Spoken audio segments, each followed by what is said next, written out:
আর উইকেন্ডে ক্লাবে গিয়ে না নাচলে আমার জাস্ট ভালোই লাগে না। বাই দ্য ওয়ে, আপনার ছেলে নাচতে পারে তো?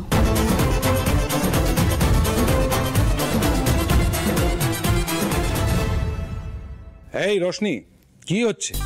তখন থেকে উল্টো পাল্টা বলছিস, কেন বলছিস এরকম? আরে দা ভাই, তুই রিল্যাক্স কর, আমাকে তো সবটা জানতে হবে নাকি? আফটার হোল লাইফের ব্যাপার।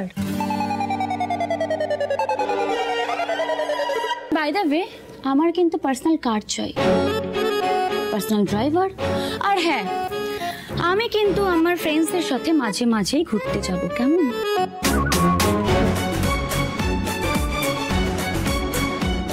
আর হ্যাঁ, 5 স্টার ছাড়া আমি এবার ঠিক থাকতে পারি না।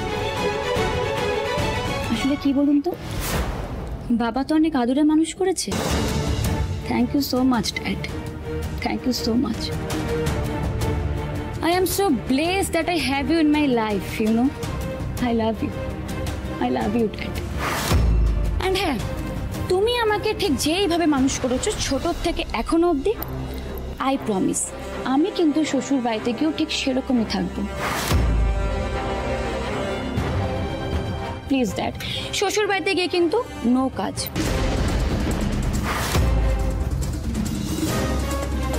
কি মিস্টার উড বি হাজবেন্ড, আপনি সব খরচা সামলাতে পারবেন তো? না মানে, আপনি যে চাকরিটা করেন সেটার থেকে কি আপনি এত টাকা আর্ন করেন?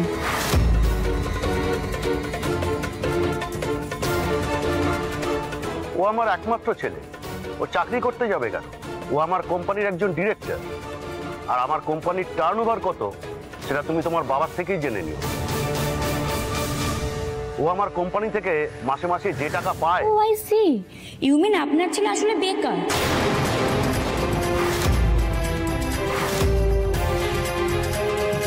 না মানে, আপনার ছেলে এই বয়সে এসেও কোনো কাজবাজ নিজের থেকে করে না, আপনার ঘাড়ে বসে খায়। হাউ ডিয়ার ইট! আরে আঙ্কেল, আপনি ডিয়ারের কি দেখলেন বলুন তো? যেটা বলছি পুরোটাই তো ট্রুথ।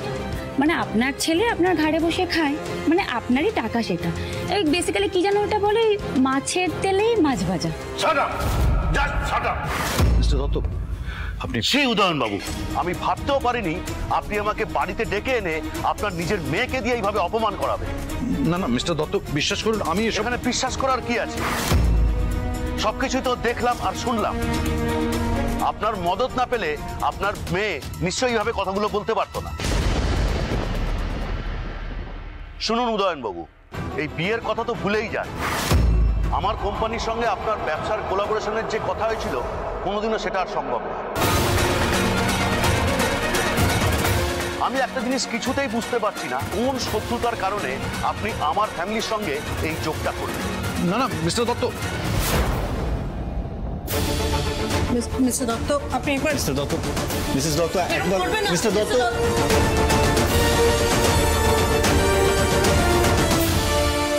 রোশনি, কি করলে তুমি? কেন করলে বলো তো? কি চাওটা কি তুমি? কেন ছোট বৌদি, তোমরা জানো না আমি ঠিক কি চাইছি? আমি তো সকালেই বলে দিয়েছিলাম যে আমি এই বিয়েটা জাস্ট করব না। বাবা কি করলো?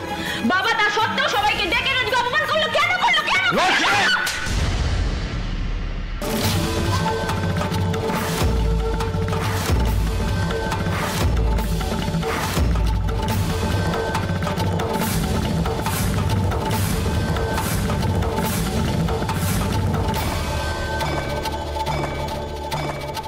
তোমার মতো সন্তান যেন কোনোদিন আর কোনো পরিবারে না চলে। শুধুমাত্র নিজের জেদ বজায় রাখতে গিয়ে আজ আমার আর আমার পরিবারের সম্মান একেবারে ধুলোয় মিশিয়ে দিলে।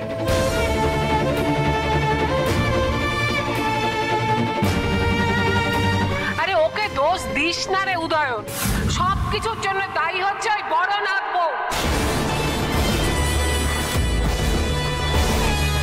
দিন রাত ওর পেছন পেছন ঘুরে আমার নাতনিটা ওর থেকেই এসব শিক্ষা পেয়েছে। ওই বড় নাক বই মাথা কাটছে তোর মেয়ে। ছি ছি ছি ছি! আজকে যেটা এ বাড়িতে ঘটলো তাতে সারা দুনিয়ার কাছে প্রমাণ হয়ে গেল যে এই উদয়ন সিংহ রায়ের বাড়িতে বস্তির কালচারটাই চলে। এই যে সব এত আভিজাত্য না, এগুলো সব মুখোশ। এবারের আসল মুখ একটাই, ওই যেখানে দাঁড়িয়ে আছে, একটা অশিক্ষিত, অসভ্য, কলতলার মেয়ে।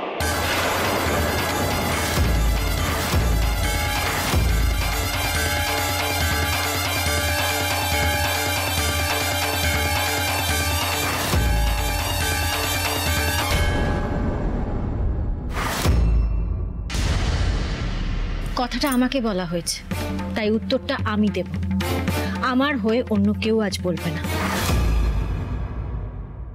আপনি একদম ঠিক কথা বলেছেন বাবা। আজ যে অসভ্যতামিটা রশনি করেছে সেটা আমাকে দেখেই শিখেছে, তাই জন্যই কাণ্ডটা করেছে আজকে। ও তো আসলে দেখে এই পরিবারের জন্য আমি কি কি করি আর তার ফলস্বরূপ আমি কি পাই। সেই কারণে আজকে ও শ্বশুর বাড়ির লোকজনদের বলল যে ও সেবা করতে পারবে না বিয়ের পরে। কিচ্ছু ভুল বলেনি বাবা। ও তো দেখে প্রতিনিয়ত এই বাড়ির মানুষজনদের জন্য আমি কি কি করে থাকি, কিন্তু তারপর আমি আমি কি পাই? কটু কথা শুনি, যে যা পারে আমাকে বলে যায়, আমি সেটা চুপচাপ শুনে যাই। আসলে কি বলুন তো, এই যে আপনারা যে এত বড় বড় খবরের কাগজে বিজ্ঞাপন আসে না আপনাদের, গৃহবধূ চাই। কেমন গৃহবধূ চাই?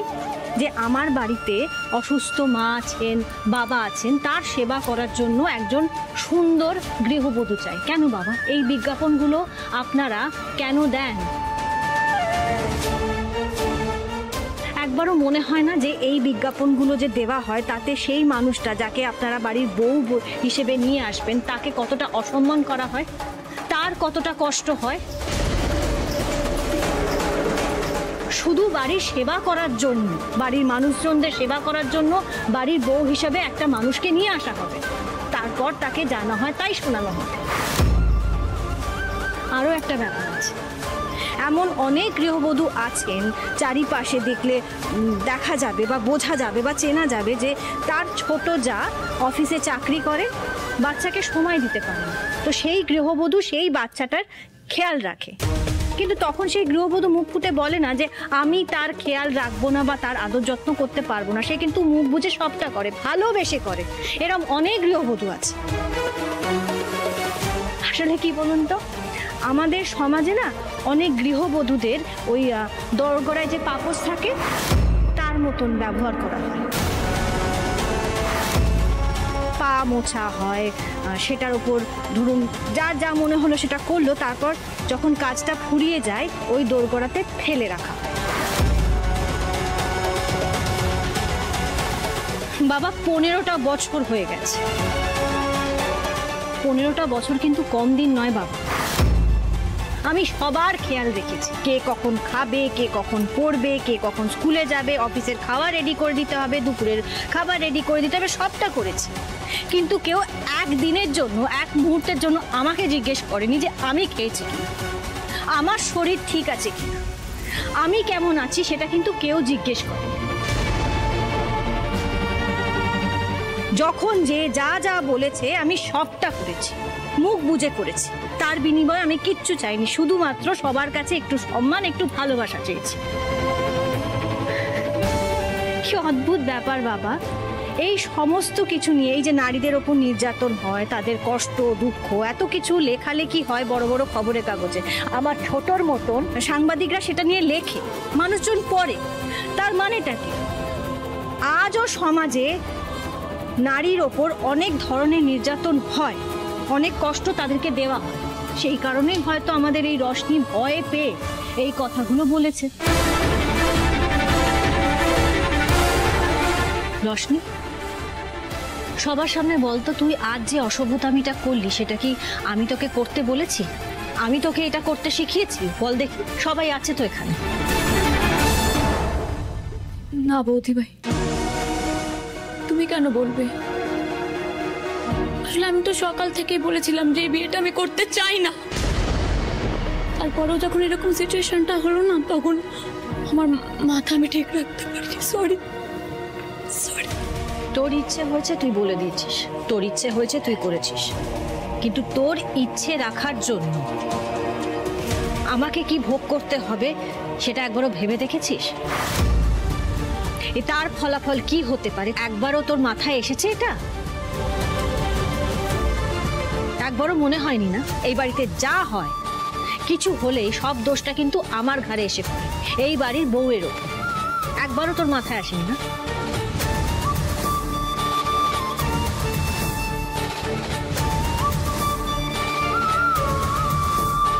এই বাড়িতে যাই ঘটুক না কেন, যাই হোক না কেন, দিনের শেষে বাড়ির এই বড় বউকেই কথা শুনতে হয়। এত বড়লোক বাড়ির বউ আমি, কিন্তু আমাকে কথা শুনতে হয় যে আমি বস্তি বাড়ির মেয়ে, আমি কলোনির মেয়ে, কলতলার মেয়ে।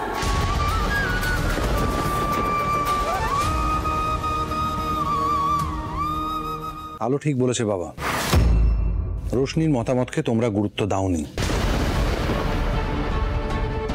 রোশনি কি চাইছে, রোশনি কি চাইছে না সেটা নিয়ে তোমরা কেউ ভাবোনি।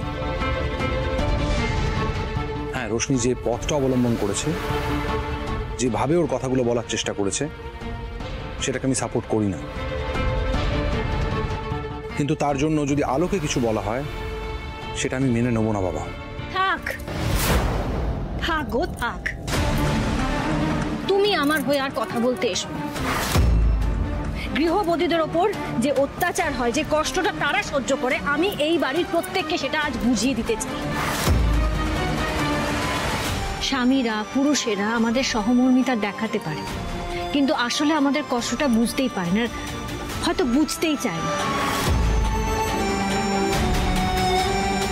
তুমি আমাকে আসলে আঙুল দিয়ে আমার স্থানটা এই বাড়িতে বুঝিয়ে দিয়েছ।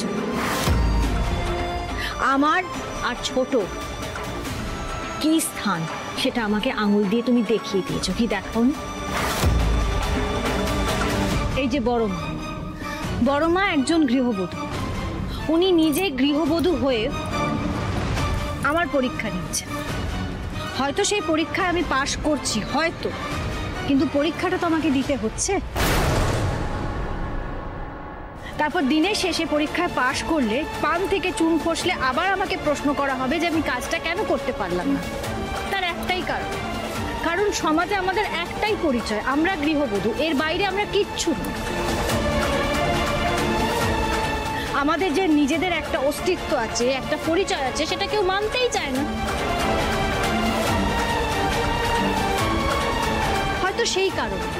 হয়তো সেই কারণে রশনির মনে হচ্ছে যে আগে ওর পড়াশোনা করা উচিত, নিজের একটা পরিচয় তৈরি করা উচিত, নিজের অস্তিত্ব তৈরি করা উচিত। তা না হলে আমার মতন বিয়ের পর আমার মতনই ওর অবস্থা হবে, ওর পরিণতি আমার মতন হবে।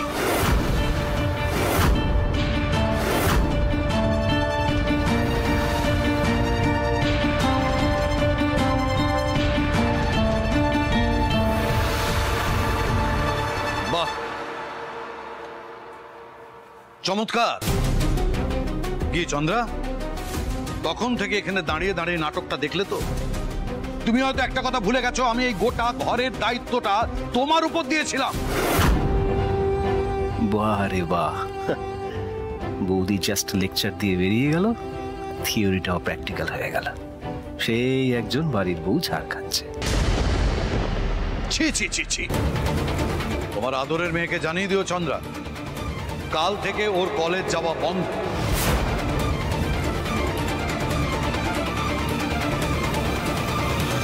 তিন মাস, আগামী 3 মাসের মধ্যে আমি ওর বিয়ে দেব, জানিয়ে দিও। আলো যে কথাগুলো বললো আজ, তার সবটা সত্যি, কিন্তু আলো এইভাবে কথাগুলো আজ বলে দিল।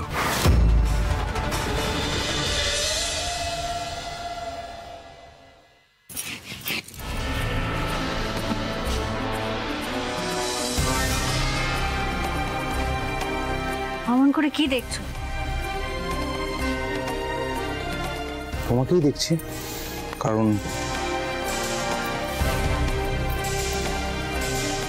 তুমি পাল্টে গেছো আলো। পাল্টে গেছি? কি পাল্টেছি? আজকে বাবার সাথে যেভাবে কথা বললে, আগে দেখিন। আমি কি ভুল কিছু বলেছি? বলিনি তো।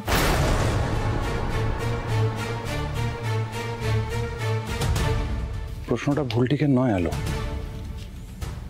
প্রশ্নটা আজ যেভাবে যে কথাগুলো তুমি বলেছো, প্রতিবাদ তুমি আগেও করেছো, পুজোর সময় তো প্রতিবাদ করলে, করোনি?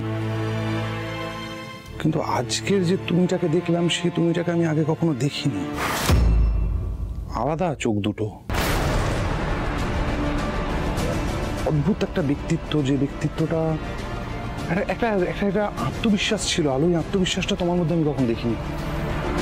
সময়ের সাথে সাথে মানুষ বদলায়, আমিও খানিকটা বদলেছি। বিছানা তৈরি, তুমি রেস্ট করো। হ্যাঁ আলো, কি একটা বলবো তোমার, কি বলবো জানো? ও ও হ্যাঁ, কালকে একটা পার্সেল আসবে। হ্যাঁ, পার্সেলটা সাইন করে নিতে হবে, তুমি একটু প্লিজ নিয়ে নিও। ঠিক আছে। সর্বনাশ, আমাকে তো ক্রেশে যেতে হবে। যদি ওই সময় আসে, কি করে পার্সেলটা নেব? বলছি, এই যে তোমার পার্সেলটা আসবে, এটা মানে কটা নাগাদ আসতে পারে বলো তো? মানে আন্দাজ কটা? আমি কি করে জানবো পার্সেল কখন আসবে? পার্সেল যখন আসবে তখন আসবে, আমাকে ফোন করে আসবে নাকি? আশ্চর্য ব্যাপার, তুমি তো সারাদিন বাড়িতেই আছো, এলে রিসিভ করে নেবে ব্যাস।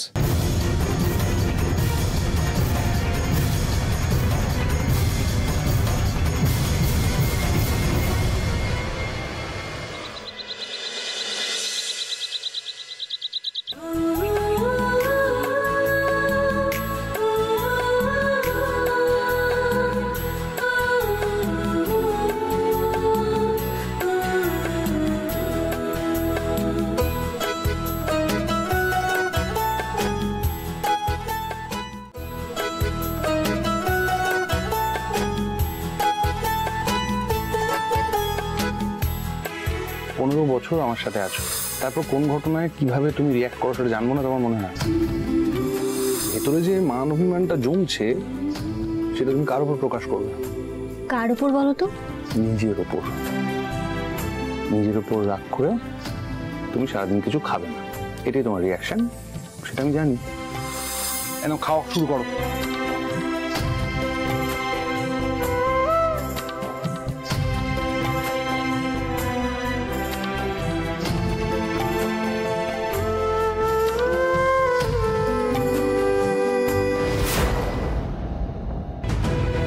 আমি রুদ্রসিংহ রায় ছাড়া তোমার কোনো অস্তিত্ব নেই। আলো, তুমি হচ্ছ জিরো, বিগ জিরো। তুমি একটা পরগাছা, জাস্ট পরগাছা। আগে নিজের দুবেলা দুটো ভাত জোগাড় করে দেখাও, তারপর বড় বড় কথা বলবে। 1 টাকা রোজগার করে দেখাও। না, দুর্বল হলে চলবে না, আমাকে আমার লক্ষ্যে স্থির থাকতে হবে। তোমার কাছে আমি প্রতিজ্ঞা করছি মা, আমি তোমার কাছে প্রতিজ্ঞা করছি, আমার ভরণ পোষণের দায়িত্ব আমি নিজে নেব। আমাকে রোজগার করতে হবে, নিজের পায়ে দাঁড়াতে হবে। আমি জানি এর জন্য আমি সবাইকে অনেক অনেক মিথ্যে কথা বলছি, কিন্তু আমার যে আর কোনো উপায় নেই।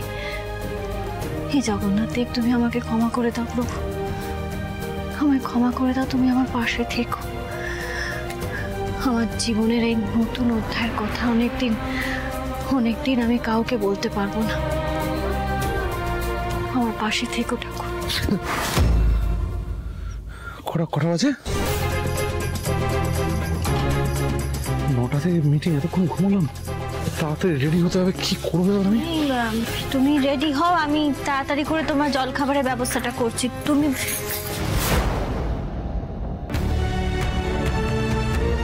হে ঠাকুর, আমাকেও তো সবকিছু কাজকর্ম সেরে বেরোতে হবে। আজ যে কি বলে বাড়ি থেকে বেরোবো কে জানে।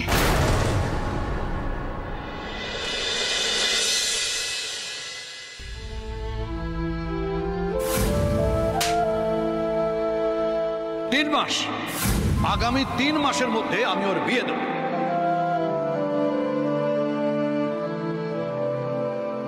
রশনি, তোমার জল খাবারটা রেখে গেলাম।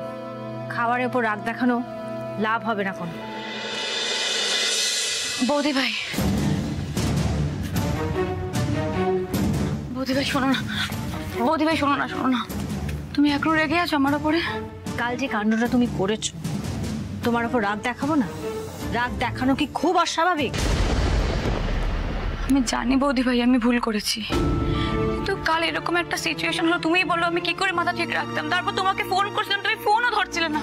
তো জানো বৌদি ভাই, টেনশনে আমার মাথা কাজ করে না। আমাকে ফোনে পাওনি, আমার আসতে একটু দেরি হয়েছে বলে সভ্যতা ভদ্রতা সবটা ভুলে যাবে তুমি? বাইরের লোকের সামনে নিজের বাবা মাকে, পরিবারকে এইভাবে ছোট করবে? সব শিক্ষা দীক্ষা ভুলে গেছো তুমি রশনি?